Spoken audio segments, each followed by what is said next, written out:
Nah, dengan polosnya saya kan, kalau dilihat di pintu itu ada gambar buta tuh. Kata saya, ngapain ini dipajang-pajang? Saya bantingin tuh dulu, namanya masih muda ya. Sampai itu pada ngejerit karyawan tuh semuanya. Pada ketakutan. Iya, ketakutan katanya. Oh, itu pasti akan ada yang sakit kamu ntar. Setiap malam tuh pabrik di Garangan tuh rame, kayak ada yang ngegarang. Padahal kan itu kalau pas Sabtu Minggu tuh sepi itu tuh.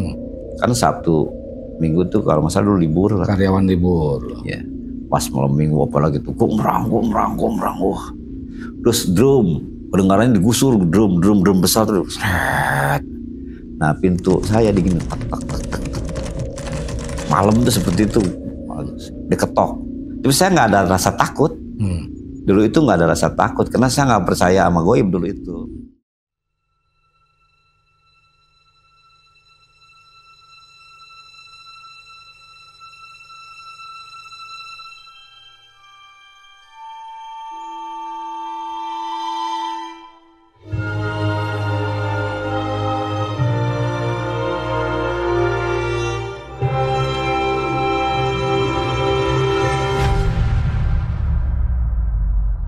Assalamualaikum warahmatullahi wabarakatuh.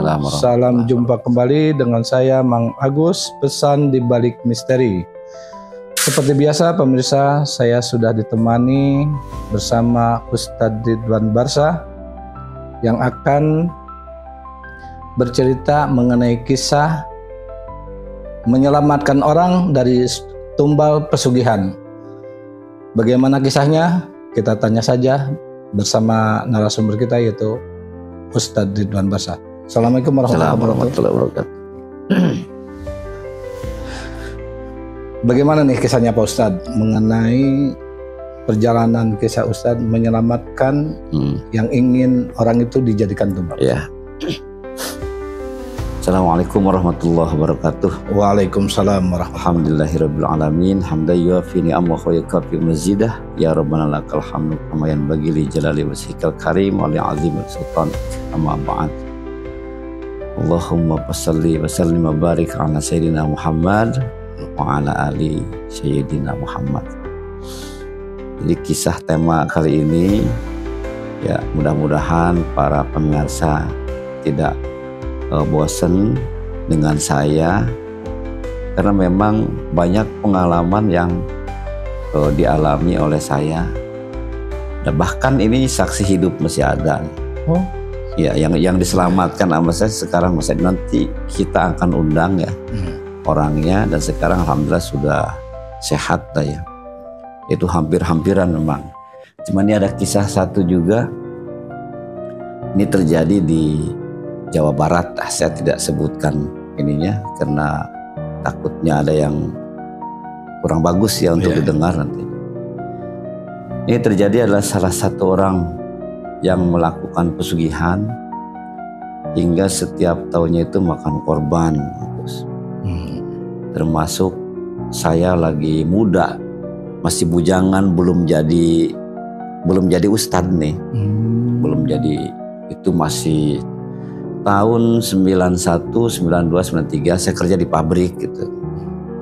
Kerja di pabrik, dan itu seluruh karyawan tahu bahwa majikan saya itu muja-muja. Nah, dengan polosnya saya kan, kalau dilihat di pintu itu ada gambar buta tuh. Kata saya, ngapain ini dipajang-pajang? Saya bantingin tuh dulu, namanya masih muda ya. Sampai itu pada ngejerit karyawan tuh semuanya. Pada ketakutan. Iya, ketakutan katanya. Oh, itu pasti akan ada yang sakit kamu ntar. Lihat saya sakit nggak? Gitu. Insya Allah lah Tuhan saya akan ngelindungin saya. Tapi emang saya nggak sakit, karena kita kan nggak percaya gitu dulu. Cuman belum ada tuh zikir kolbu, terus itu saya belum nemu. Cuman modal yakin aja itu. Nah, terus setiap malam Jumat dan malam Selasa itu suka bikin sesajen. Nah, biasanya orang kampung itu di belakang itu suka disuruh.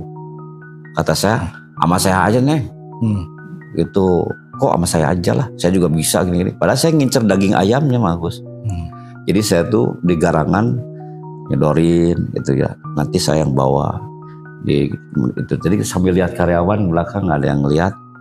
bukan saya doain bagus. Telurnya saya makan. Terus yang rujak-rujak yang manisnya saya pakai minumnya. Ayamnya juga makan, nasi gitu makan. Nah, jadi ntar pas sudah selesai itu si engkau tuh ke situ. Kata dia baru kali ini ya selama sesajen ini jin pada doyan katanya habis semua. Dimakan gitu. Padahal dimakan sama saya tuh. Apa dia sengaja atau apa ya? Hanya mungkin saya didaftarin menjadi tumbal saya sendiri. Dulu itu saya sendiri. Nah pas ketika saya sering melakukan seperti itu antara Selasa malam Jumat, malam Selasa malam Jumat.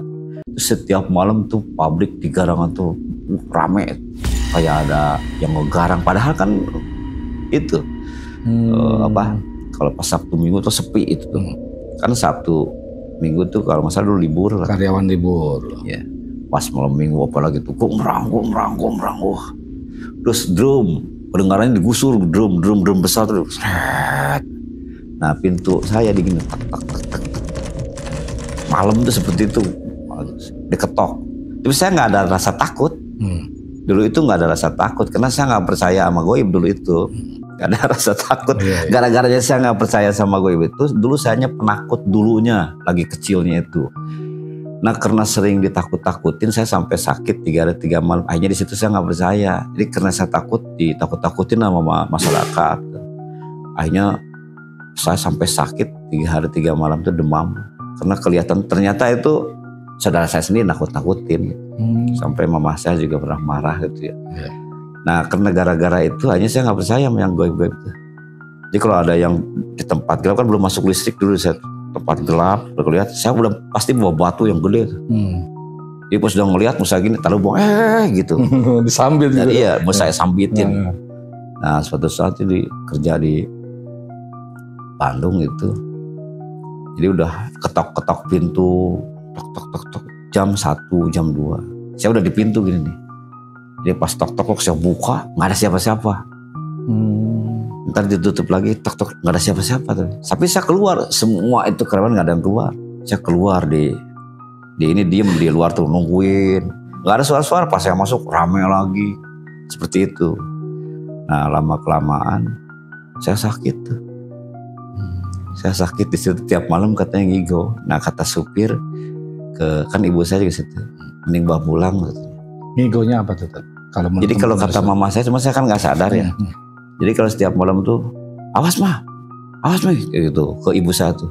Ini ada orang ada makhluk yang mau macam-macam nih gitu. Padahal saya nggak sadar, baru-baru inget itu. Dia selalu seperti itu, ngigo katanya setiap malam. Akhirnya dibawa pulang lah saya tuh. Nah ternyata diobatin lah sama kakek di rumah itu. Alhamdulillah sehat lagi, biasa lagi. Nah udah kerja lagi, biasa lagi. Saya udah nggak dipakai. Udah nggak dipakai suruh obat nyuguh. Ini sesajen lagi. Udah nggak dipakai nyari itu orang lagi gitu. Udah biasa aja kerja lagi. Nah terus berapa kemudian teman saya tuh minta diurutin jam 9. Diurutin jam 9 tuh. Pas jam 9 kok saya nggak enak banget katanya ini sakit nih. Ini sakit. Bawalah ke mantri di situ tentara dulu tuh. Nah pas dibawa itu marah itu dokternya tuh.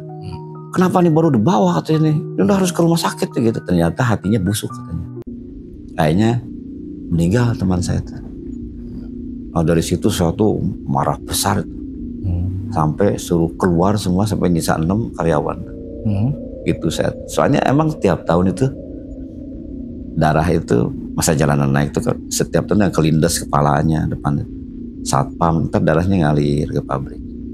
Jadi setiap yang karyawan di situ satu ada yang mati gitu. Ada orang yang jalan di jalan atau satpam yang di pabrik mana, pasti depan pabrik kita itu darahnya itu ngalir ke dalam. Dan Pak tahu semua lah itu memang muja-muja gitu. Nah itu pengalaman saya lagi muda, belum jadi ustadz, zikir kolbu juga belum ada, cuman yakin akhirnya saya sendiri kenal gitu. Tapi ya alhamdulillah diselamatin lah. Nah itu sedang lebih muda.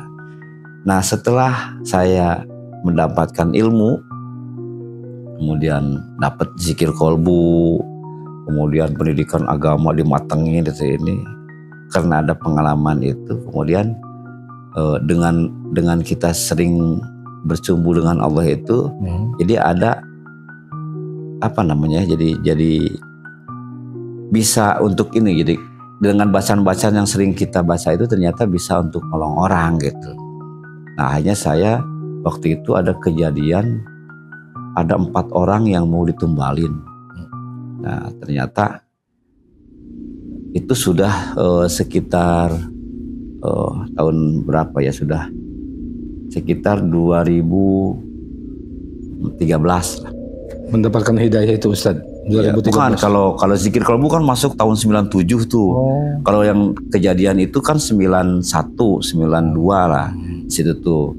Jadi masih ini banget lah, masih muda, remaja gitu masih. Itu. Nah, kalau ini dapat 2097 sudah mulai zikir kolbu tuh. Kemudian apa namanya tuh 2013 itu kejadian ada 4 orang yang mau ditumbalin. 4 orang itu sedang diobati. Yang diobatin gitu ya, kebetulan itu sama bapak sebenarnya, bapak saya sendiri. Diobatin sembuh, diobatin yang kedua sembuh, diobatin yang ketiga, ini baru diobatin, ini udah masuk lagi nih. Jadi kejadian itu ngejerit gitu. Cuma kerjanya tuh bisa nangis, ngejerit sambil ketakutan gitu. Nah, yang 4 belum kepegang. Tadi ini selesai, ini udah kambuh, yang keempat, yang keduanya jadi lagi. Muter gitu, akhirnya bapak tuh telepon gitu. Telepon, ini kenapa katanya bapak lagi ngobatin ini gitu ya. Nah, kebetulan dulu ada adik juga. Coba kerjain ini kenapa gitu. Akhirnya kita mohon sama Allah itu ini sebenarnya apa yang terjadi. Kirimin pas nama-namanya, kirimin. Napas lagi di khususan wal jasadi ya Allah. Bulan bin Fulan, Fatihah. Yang nongol itu, yang kelihatan itu dikasih petunjuk sama Allah tuh kayak sosok buta hijau. Sosok buta hijau. Nah, dan dia merongos marah gitu. Jangan ikut campur gitu. Kata saya, saya mau ikut campur kata gitu. Kamu siapa? Nah, dikatakan cuma saya sembunyikan nih tempatnya gitu ya. Yang jelas wilayah Jawa Barat, bagian kidul gitu. Kenapa? Itu bikin perjanjian sama saya. Saya tuh setiap tahun dikasih. Nah, ini jatahnya buat saya. 4 orang ini gitu. Nah, sekarang bikin lagi. Kata saya mau ngambil, tinggal pilih kata saya. Apa mending kamu berhadapan sama saya? Gitu ya. Kalau ngambil 4 orang ini berarti kamu berhadapan sama saya. Gitu. Jadi saya udah kontak sama Allah tuh, zikir tuh udah nyambat Allah terus. Udah siap dihajar sama saya tuh. Nah, kalau tetap mau ini berarti saya habisin kamu gitu. Akhirnya kata dia, jangan. Gitu. Terus gantinya apa? Nah, karena orang ini juga saya udah kasih tahu. Disuruh ke jalan Allah juga susah. Disuruh sholat juga susah. Ya Bapak itu susah. Karena mungkin pahamnya saya tuh ternyata dia muja-muja. Dan itu sama setiap tahun ini korban juga. Daripada orang banyak yang meninggal, kamu jad perjanjiannya tumbal dengan seorang, sekarang majikan kamu yang kamu ambil. Dah, itu upahnya buat kamu gitu kata saya tuh. Akhirnya dia siap, bener mau bawa dia tuh buat kamu. Karena itu hasil akhlak dia sendiri gitu. Akhirnya terjadilah itu dibawa. Dan yang 4 ini sembuh, alhamdulillah 4-4-nya, dan dia langsung pada pulang. Nggak mau dikerja di situ lagi. Ya, ceritanya itu, pokoknya ada yang nyekek, ada yang gitu. Jadi dia tuh ngejar itu karena dicekek gitu, mau dibunuh. Nah, ternyata sama si buta itu. Sampailah besok pagi. Nah, besok pagi baru di masjid. Assalamualaikum warahmatullahi wabarakatuh. Berita duka. Innalillahi wa inna ilaihi. Meninggal. Si hajinya itu meninggal.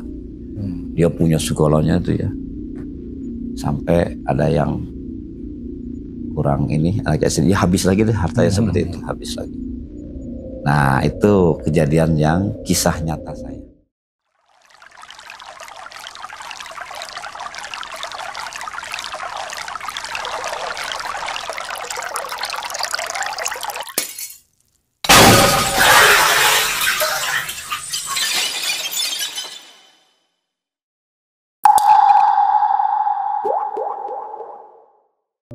ada satu lagi yang udah tumbalin dan sekarang masih hidup. Kita undang nanti. Orangnya kita undang dan dia mau ditumbalin sampai datang ke saya minta tolong. Kata saya kesehatan itu ada di diri kita sendiri. Bila mana kita punya penyakit, obatnya ada di diri kita sendiri. Lakukan puasa, deketin Allah, panggil Allah, lawan sekalian sama kamu sendiri. Itu kita punya Allah ini yang maha kuasa dan dia juga ciptaan Allah semua. Dijalanin bagus, dilawan sama dia. Nah nanti kita dengar kisahnya, jangan dari saya supaya lebih takutnya saya dibilangnya bohong kan gitu ya. Netizen ada aja kan dibilang bohong, dibilang apa padahal ngarang gitu ya. Padahal bohong itu kan kita namanya kita ngajar ngaji al-kidbu yanqusu rizqa udah jelas.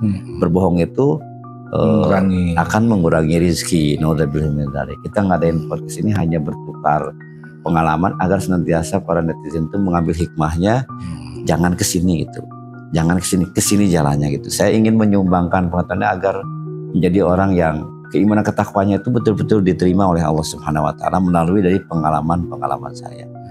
Itu ya. Semua kita akan membahas dengan ayat suci Al-Quran. Dan itulah yang dilarang oleh Islam. Jangan musyrik, jangan syirik, jangan musyrik. Selalu merugikan orang. Seperti itu. Janganlah kan kita ingin jadi orang yang baik supaya selamat di dunia dan akhirat. Nah, itu masih ada saksi hidup yang dia sudah mau meninggal. Akhirnya dia lawan sendiri. Dan saya nggak ikut campur, saya cuma ngasih amalannya aja. Hubungan sama Allah, lawan. Kata saya tuh, sekuat apapun kamu lebih mulia di hadapan Allah. Bagaimana caranya Ustaz? Puasa 7 hari. Khusus minta perlindungan sama Allah itu. Gitu, serahkan semuanya sama Allah. Karena Allah semuanya, pasti Allah akan menjaga kamu gitu. Kasih kerjakan sama dia tuh. Alhamdulillah sampai saat ini hidup. Masih hidup gitu. Nanti kita akan panggil. Ya. Ada pertanyaan nggak? Untuk sekarang mungkin nggak ada Ustadz ya.